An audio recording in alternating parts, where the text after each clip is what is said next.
Sa aking pag-iimbentaryo ng aking mga paninda, ay may nakita ako na malapit na palang mag-expire. Gaya ng ating ito. Natin pakita yung pangalan. Fruit cocktail. Ating mga gatas.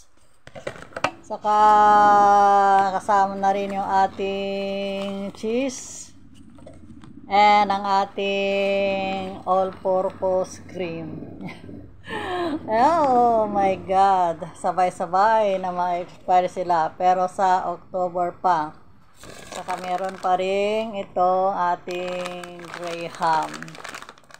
And sa tansya ko ay kung isang buwan pa ay baka hindi mabili, hindi pa mabibili, kaya ginawan ko na lang ng paraan para ito ay pakinabangan. Anyway ay matagal pa naman. Siyempre, ano ba magagawa dito sa ating Graham biscuit, sa ating condensed milk, and merong cheese and all-purpose cream at saka yung ating fruit cocktail. Ay di syempre masarap na ang ating magagawa dyan.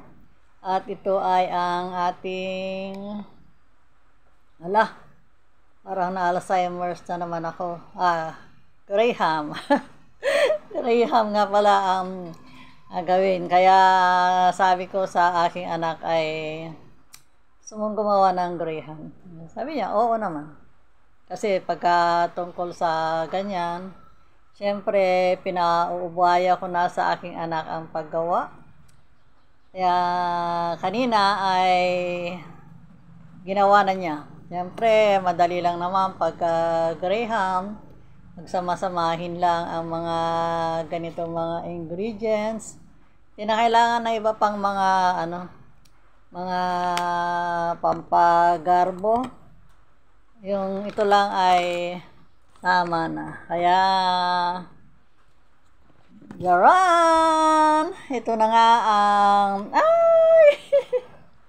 ginawa ng aking anak.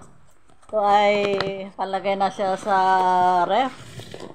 Kaya sa ibang araw ay magmemorianda kami ng Graham. Okay? Thank you sa aking anak na gumawa nito at meron tuloy akong may feature for today. Okay, thank you very much. And as always, thank you for watching my videos. I appreciate it much.